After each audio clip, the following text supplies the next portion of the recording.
Hey guys, it's Dolly Pop, and I am here with another monthly installment in my tutorial series. This month's tutorial is all about making immersive backgrounds. I know that many artists, myself included, absolutely hate backgrounds and despise them, and I have been working on improving my backgrounds a lot lately, and even though I don't quite love them yet, I am sort of learning to figure them out a little bit. So I wanted to take the time and give you guys my top 5 tips for creating an immersive backdrop, kind of how to approach it, what to do, and what not to do. If you're interested in more specific step-by-steps on backgrounds, I highly recommend you check out my Patreon. For all $5 and above tiers, I actually have the PSD for this picture that I'm using in this video, as well as a PDF tutorial full of all the specific techniques I used, as opposed to the general tips that I'm sharing in this video. So if you'd like to kind of get a deeper understanding of the decisions I made for this specific image, make sure to check out my Patreon, which I have linked below in the description. So let's get started. The first tip that I have is to decide to what degree you want your background to be finished.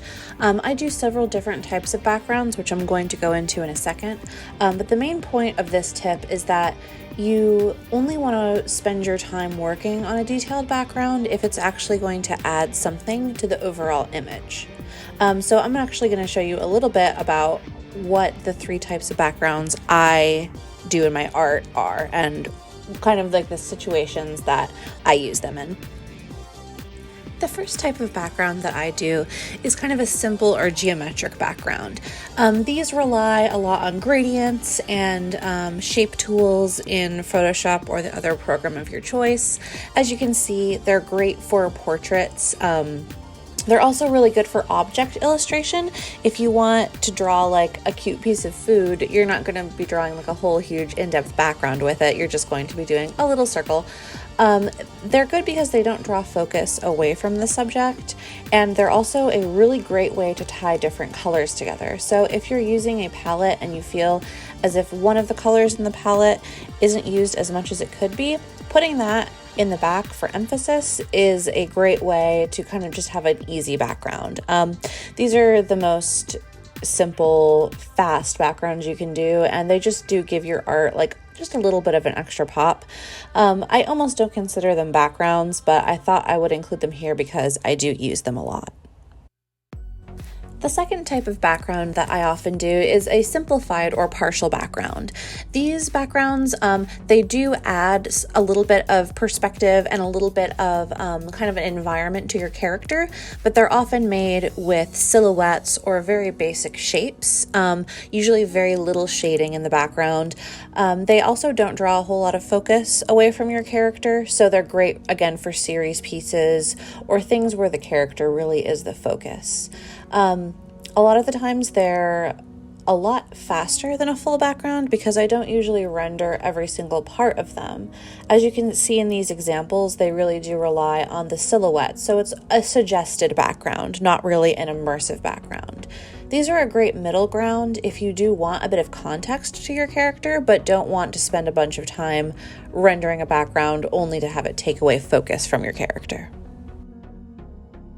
Finally, the last type of background I use is kind of the background that when you hear drawing a background, you think of. It's an immersive background that interacts with the character or the subject. These are definitely the most complex, and they're also the type of background that really rely the most on perspective, quote-unquote anatomy. I know that usually refers to figures, but they kind of rely on a bit more realism. So they do take a bit more time and practice, and these are the kind of backgrounds that when an artist says, I hate backgrounds, this is usually what they're talking about. They definitely do take a lot of time. In fact, they take the bulk of the time of a piece is going to be this type of background. However, if you can kind of get the hang of them and really try at them, they add so much to your art, so much atmosphere. These third type of backgrounds really do tell a story with your art, and actually these backgrounds are what the rest of the tips in this video are going to be about. The next tip I have is to split your background up into 3 different parts. I'm going to show you what I mean using the piece of this video as an example. Here I have my image, and I've actually, before I started, I put my folders into 4 middle and background, and here's how I split it up. The hands, bushes, and tree are the foreground.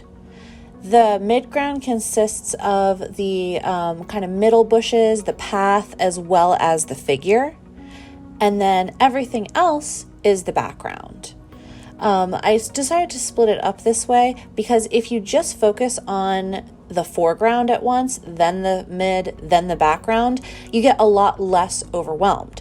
Splitting it up into 3 parts means you only have to focus on one part at a time. It also helps when you add effects, which I'll get into later.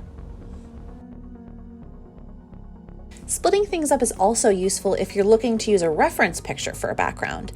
Here I have a picture of a street, and I'm going to show you how I would split it up. In the foreground, I would put the trees at the very front. These trees, you can tell, are the closest trees. So if you put them kind of in the front and just focus on these trees, then you're not trying to do a bunch of stuff at once. You can just draw these trees and not have to worry about everything else.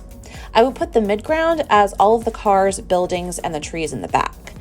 That kind of stuff you can see is kind of like the second field of vision. And this really does help you break it up because then you can break it up even farther. You can say, okay, here's the street, here's the cars, here's the trees. It's a lot less overwhelming. Finally, the back is kind of that little peephole that you see in this photo. And if I were to draw this, I would probably start the back along the street and then just kind of fill everything in. I'm also about to do this with another reference picture. So here's another example with some really cute dogs that are adorable. So for the foreground of this, I would probably make it the girl and the close hill. There's obviously a demarcation here. The hill is clearly different from the hill in the back. The midground I would put as the trees, including the trees up above. I would also include the dogs, of course, and the lady sitting on the bench. If you include things kind of all over, like the tree branches up top, it provides kind of just more visual interest. And then of course the rest is the background. And as I said, the benefit to splitting it up into 3 things like that is that you don't get overwhelmed. And as you saw, it's also very useful for deciphering reference pictures for backgrounds. The third tip I have is to stylize it, not over-render it. If you draw your art in a hyper-realistic, super rendered, to the nines style, then by all means draw your backgrounds the same way. However, if your style is a little more simplified or a little more cartoony, if you're using a reference picture and duplicating it exactly for a background, it's going to look kind of odd. Your background should kind of be finished to the same effect or lesser than the normal quality of your art is. If you over-render your background, you can take away from the subject, which of course is never good. Over-rendering the background also just kind of creates kind of a visual disconnect between the background and the foreground. Your subjects should belong in their environments if you're drawing a background. Now, of course, if you're drawing a background that's like type 2, which we covered earlier, the background's very simplified. Drawing a background that's more simple than your character is fine, but if they're interacting with the background, everything should be rendered to the same amount and in the same style. And actually, chances are, if you're trying to render your background in the same style as your subject, it's actually going to be a little bit easier. You don't have to draw a bush that looks hyper-realistic. You can just draw what a bush would look like in your style. It's going to be easier, it's going to be quicker, and it's going to look better than if you're trying to hyper-render everything just based off of a reference picture. My fourth tip is to add visual effects after your background is completed.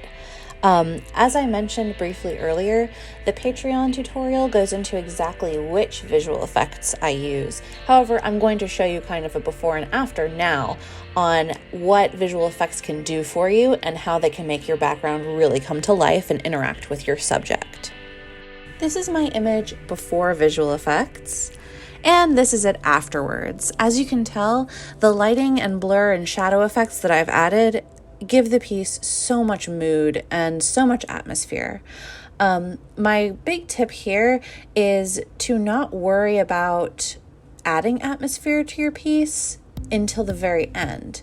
Don't get muddled down with all the details of, well, if I'm coloring this girl's hair, but it's dark outside, what color is it going to be? Let your programs do the work for you. Add those blur effects and those lighting effects at the very end, and that way you're not kind of worrying about what it could look like, and you're worrying about rendering things properly first. So my final tip in this video is, when in doubt, just draw it. So backgrounds suck.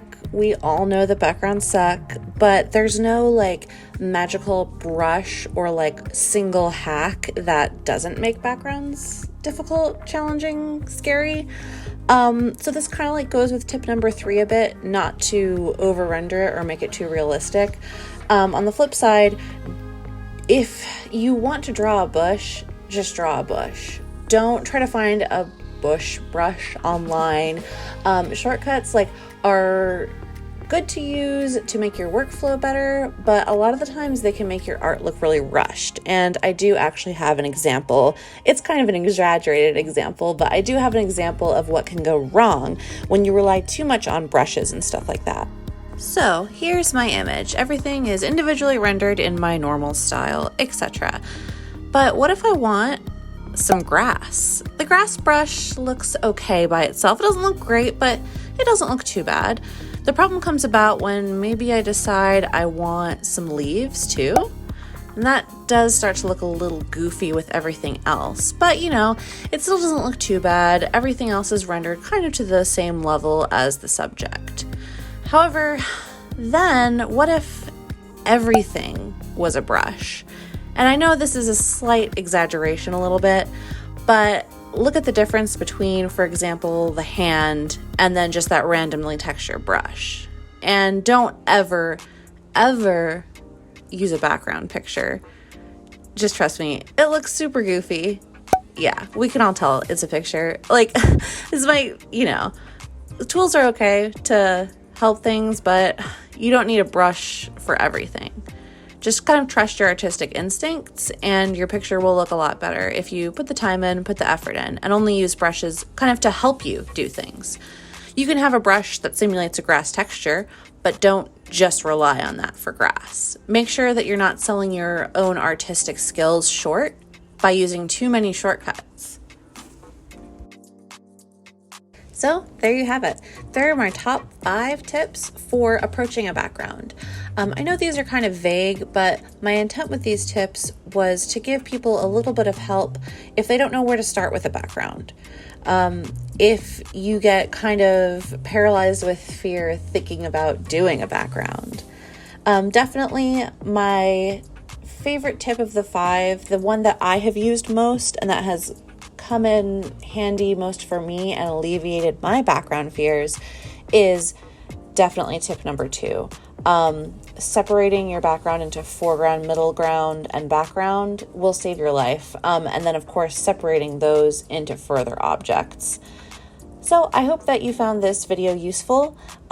Like I said earlier, if you are interested in getting a more in-depth step-by-step on how I accomplished this background, it is available for all members in my $5 plus tiers over on Patreon. Other than that, let me know if you like this format of my top 5 as opposed to the other tutorial formats, and maybe I'll do a few more things of it. Have a good day and keep drawing.